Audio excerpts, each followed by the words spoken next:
نیک آدمی، پرہیزگار آدمی، اچھا انسان، اگر اس کو قرآن کے آئینے میں دیکھنا ہے تو وہ قرآن کی یہ آیت ہے،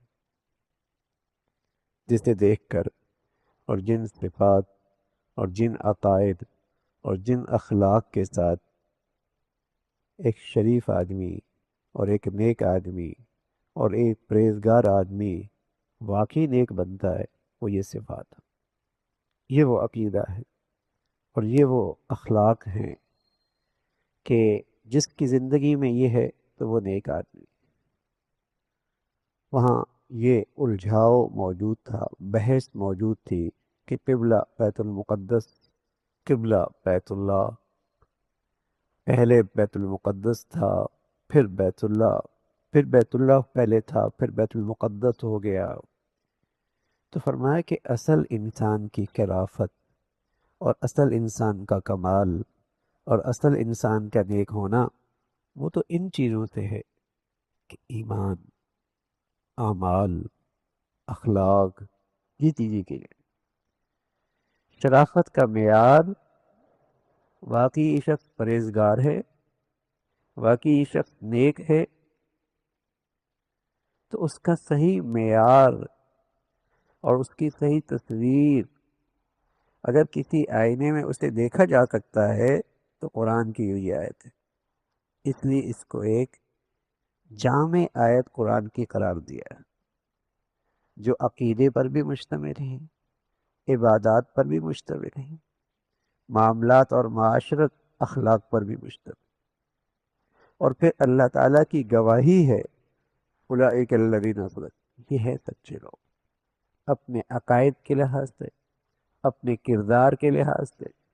اپنے اخلاق کے لحاظ سے، یہ سچے لوگ، اور یہ ہیں اولئک هم المتقون، یہ ہیں پرہیزگار۔ جو متقی ہوتا ہے وہ سچا بھی ہوتا ہے، جو سچا ہوتا ہے وہ پرہیزگار بھی ہوتا ہے، جو اچھا ہوتا ہے وہ پرہیزگار بھی ہوتا ہے، اور جو پرہیزگار ہوتا ہے وہی اچھا ہوتا ہے۔ اچھائی کا معیار یہ ہے، اب تو ہر شخص نے اپنے اپنے پیمانے بنا لیے،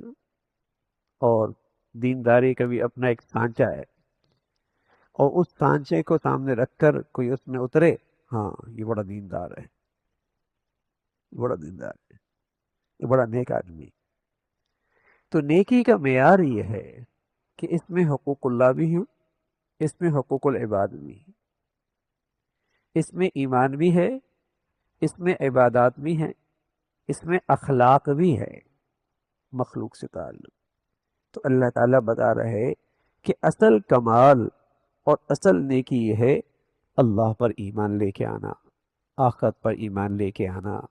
جسے ہم کہتے ہیں آمنت باللہ و ملائکتہ و کتبہ و رسلہ والیوم الآخر، ایمان مجمل، ایمان مفصل، یہ ایمانیات تے ایمان رکھنا اصل کمال یہ ہے۔ اور یہ سب سے پہلے اس لیے ذکر فرمایا کہ ایمان کے بغیر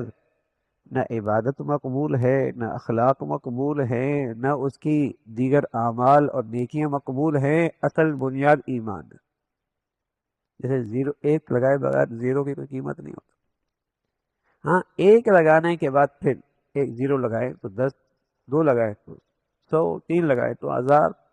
ایک لگائے کے بغیر تو زیرو کی قیمت نہیں۔ تو ایمان کے بغیر، عقیدے کے بغیر اور توحید کے بغیر تو بظاہر اعمال لگتے ہیں اچھے، لیکن اس کے اللہ کے یہاں کوئی وزن نہیں، کوئی قیمت نہیں۔ اللہ کے یہاں ایک اصول ہے، ایمان لے آؤ پھر اس کے بعد دیکھیں کرو۔ تو آمنت باللہ، تو یہ پہلی چیز بتائی کہ اصل کمال اور نیکی یہ ہے کہ اس کا عقیدہ ٹھیک ہو، اس کا یقین ٹھیک ہو، اس کا ایمان ٹھیک ہو، اللہ پر، اللہ کے رسول پر، ملائکہ پر، کتابوں پر، پیغمبروں پر، اور پھر وہ اپنے مال میں بھی اللہ کا حق ادا کرنے والا، اللہ کی محبت میں اللہ کے بندوں پہ خرچ کرنے والا، رشتہ دار ہے، محتاج ہیں، ضرورت مند ہیں، مسکین ہیں، گردن چھڑانے کی ضرورت ہے، قید ہیں۔ اور پھر فرمایا اقام الصلاۃ، نماز کا اہتمام کرنے والا، بدن میں بھی اللہ کا حق پورا کرنے والے ہوں، مال میں بھی اللہ کا حق پورا کرنے والے، بدنی عبادت بھی کرنے والے ہوں، مالی عبادت بھی پورا کرنے والے ہیں۔ یہ ہے نیکی، یہ ہے نیک آدمی، یہ ہے نیک آدمی کہ عبادت بھی اس کی ٹھیک ہو اور پھر اس کے اخلاق بھی ٹھیک ہو، عہد و پیمان، معاہدات، وعدہ، معاملات وہ پورا کرنے والا ہو، پھر اس کے اندر صبر ہو، مستقل مزاجی ہو، اس کے اندر استقامت ہو۔ تکلیف آتی ہے زندگی میں، ناگواری آتی، زندگی میں مشکلات آتی ہیں، بڑی بڑی آزمائشیں آتی ہیں، صبر کرنے والا ہو، اور اللہ کے فیصلے پہ راضی کرنے والا ہو، شریعت کے حدود پہ کھڑا ہونے والا ہو، اللہ کی حدود کا اس مصیبت کی گھڑی میں، آزمائش کی گھڑی میں، پریشانی کی حالت میں بھی اللہ کی حدود کا خیال رکھنے والا ہو، صبر کرنے والا۔ فرمایا اولئک الذین صدقوا، یہ ہیں نیک آدمی، یہ ہے اپنی نیکی میں سچے، یہ ہیں اپنی شرافت میں سچے، یہ ہیں واقعی پرہیزگار۔ یہ آئینہ ہے، ایک آدمی اپنی زندگی کو اس آئینے میں دیکھ سکتا ہے کہ وہ کہاں کھڑا ہے، جس کی زندگی کی اللہ تعالی تصدیق فرما رہے اور اللہ کی طرف سے سند مل رہی، یہ میرے سچے لوگ، یہ میرے پرہیزگار بندے، یہ میرے نیک بندے، یہ وہ صفات ہیں۔ اللہ تعالی ہمیں نصیب فرمائے اور یہ خوبیاں عطا فرمائے۔